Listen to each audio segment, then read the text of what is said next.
where those who perceive truth may strive to make others see. A big, powerful America, and shoot them for what?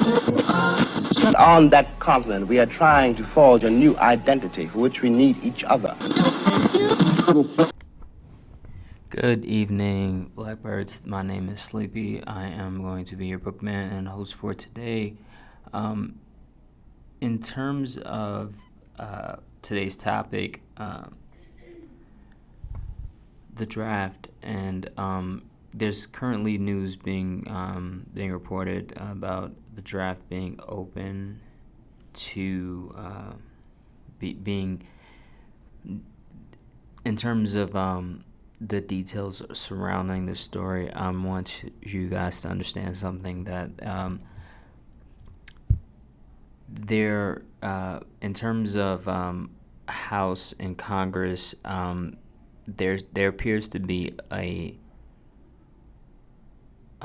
this attention being brought to the draft now seems to circulate around the changes being done to a bill. While this isn't indicative of basically, or this isn't means for a direct means to go to war, it is an indirect means, and I am glad that there's intention on this subject. But I really wanna tell you guys, there's a lot being done in terms of the technology now, and the technology nowadays. There's a lot being done that are a lot being done to promote this idea of draft selection, making it easier to enroll in a draft, making it harder to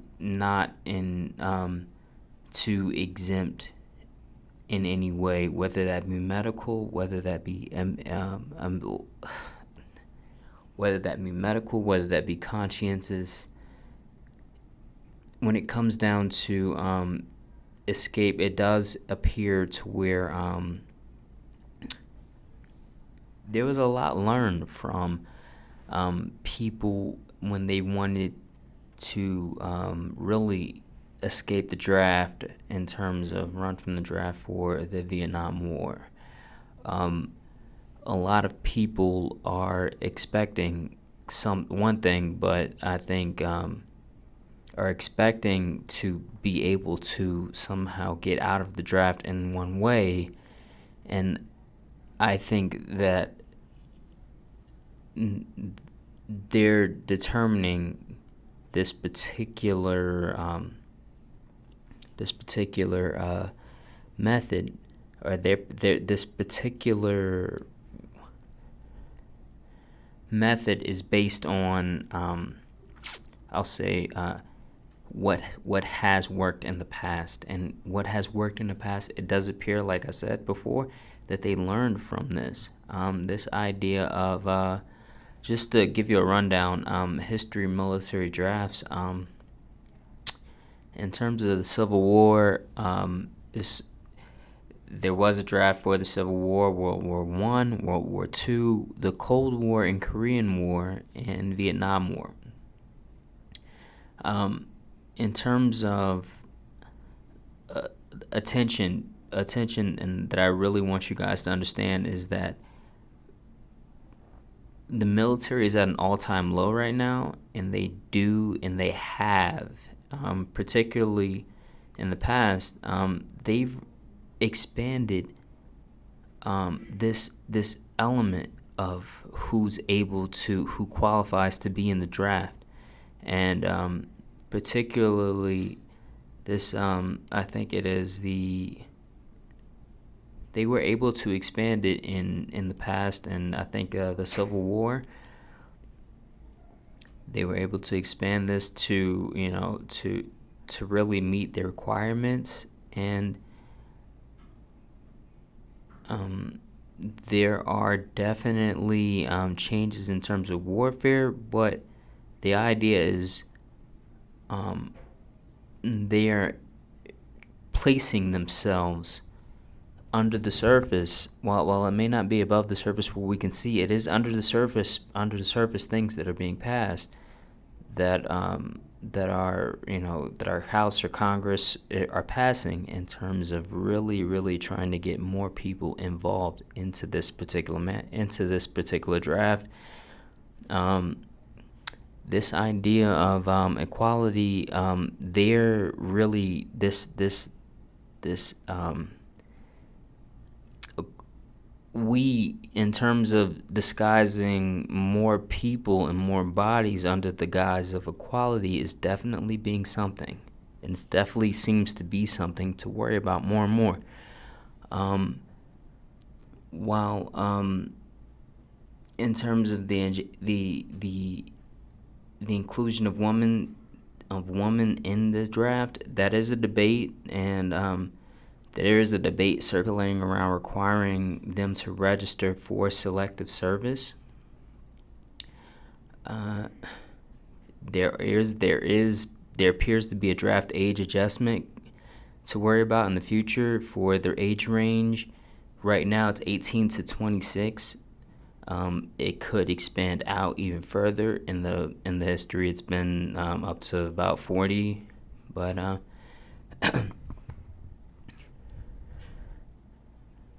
there's also an assurement that, or there's a discussion around whether this draft does not disproportionately affect certain groups. I know that there is a kind of predatory tactic that is used on communities that are lower income to get them to draft even more, or to get them into the military and draft at a higher rate than schools of a that have a different socioeconomic background, I suppose.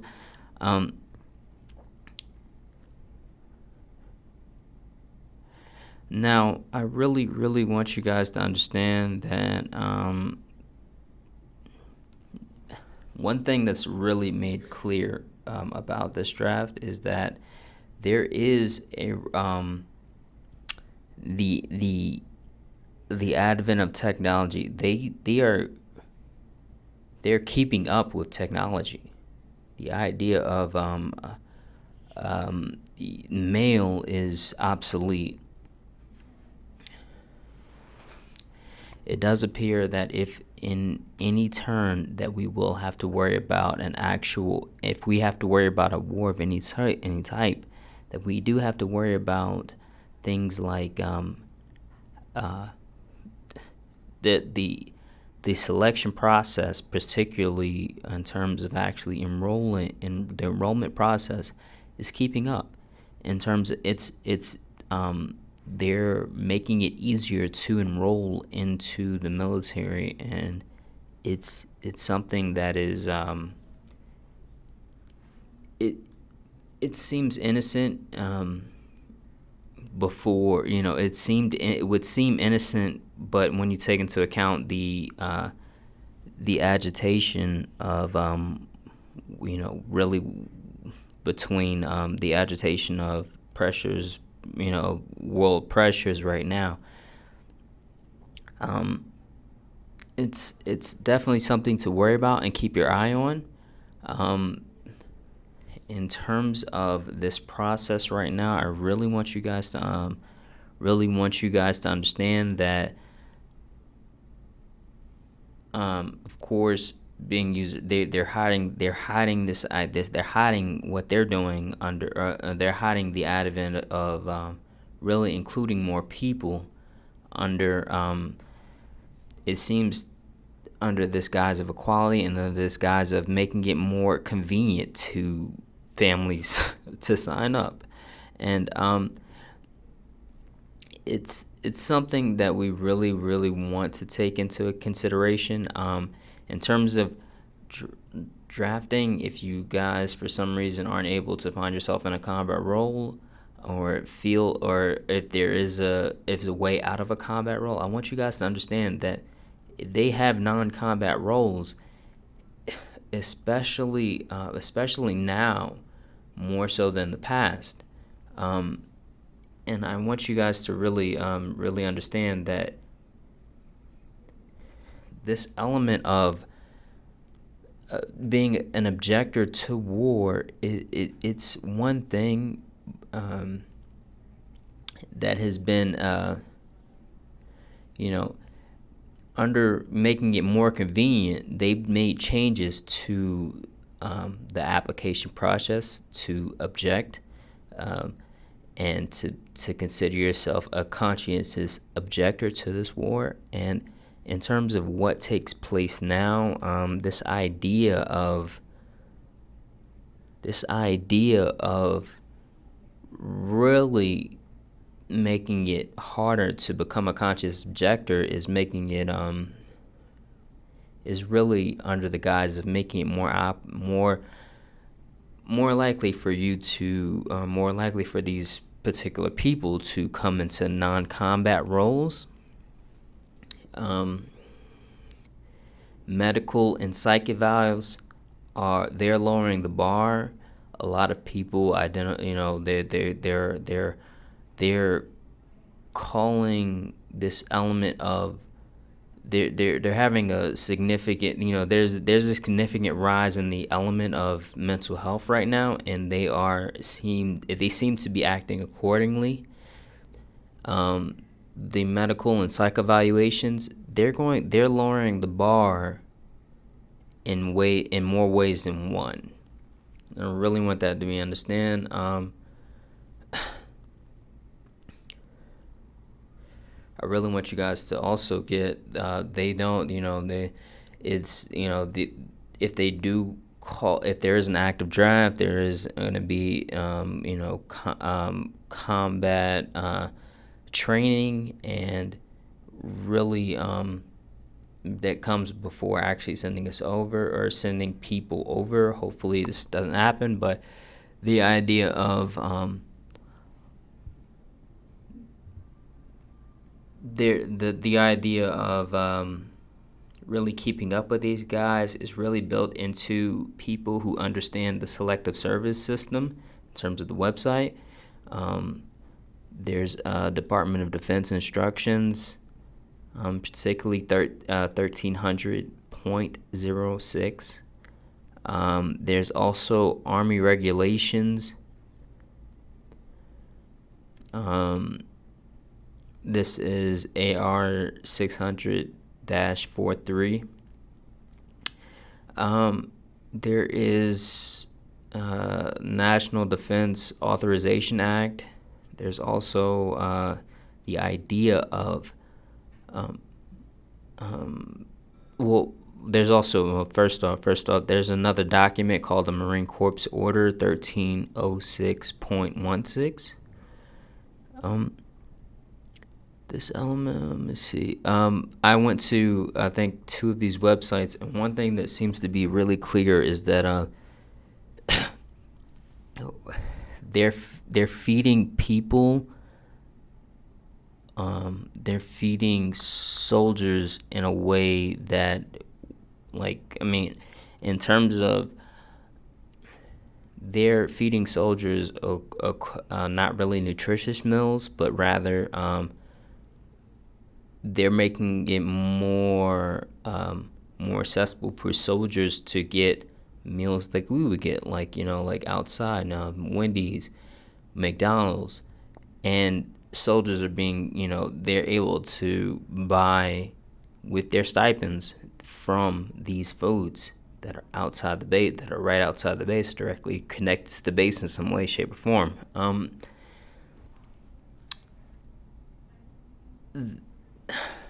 That seems to be one of the main worries right now in terms of these websites, in terms of what is buzzing in this community. In terms of, this seems to be really nobody votes down the budget for national defense in terms of Congress. But it does appear that we do have I gotta read this. This element of this what's going on in the house and what's going on in terms of come on, this is not gonna. Okay, all right. I'm. I think this is something that needs to be said because I've ran across this bill that's currently being introduced. Um, I Well, first off, the bill that's currently being introduced. I'm not sure if this. I've heard this was already a active change being made, but they were sending the vax mandate. They're also in terms of changes. There's it looks like this particular document. First off, was made by a Republican in office. I forget, but he is at the head. What's important is that he's at one of the heads of actually really military in terms of defense. He's one of the main guys.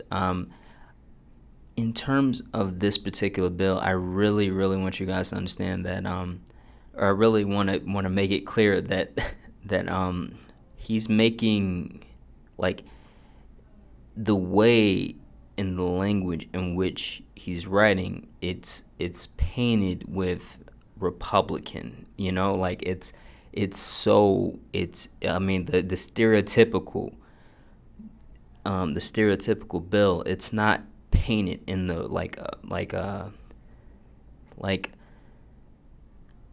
it's done in a way to where he's not he's doing certain things, but he's doing things that I would consider maybe positive in a light of really that there exists a military, and if the powers that be aren't really letting anything else but a military exist right now, the idea of this guy right now,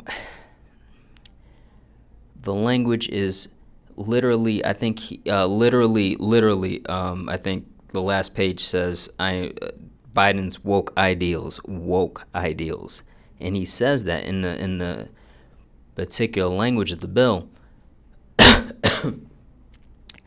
I think I would think that this bill would really transcend the element of political parties in terms of really what's going on, in terms of focusing on really what's being done in the military. And this particular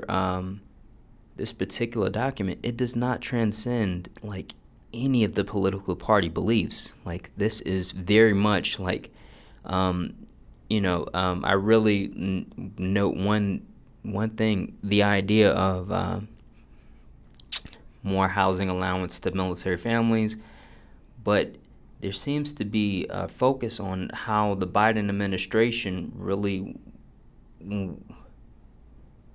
wanted less money to certain areas and more money, or less money to the military,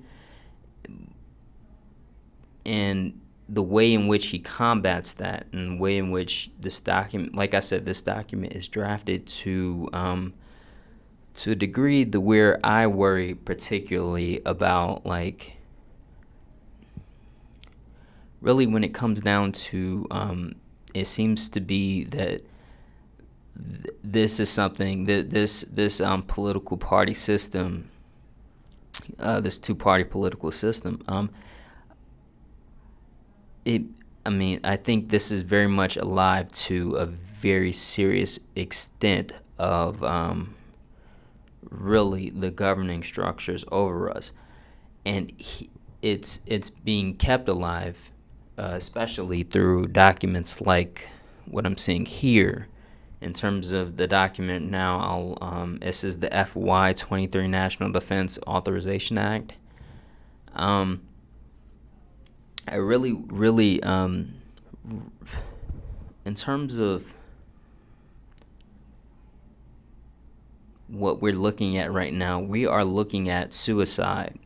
I want to really zoom out for a second. This is suicide, whether like to choose this. And in terms of right now, I think this is a result of very few people deciding that they can't control and they can't manipulate to the degree. And I do believe this is something that we want to keep our eyes on in terms of any element of keeping any element of civility in terms of changing things. I think we really want to keep an eye on these things and understand and really de-incentivize this idea of changes being made based on the two political party ideology or system of any kind. That's going to be it for this report today. Like I said, I'll see you soon. I'll see you in the next video, hopefully. Thank you. Bye. Please like and subscribe.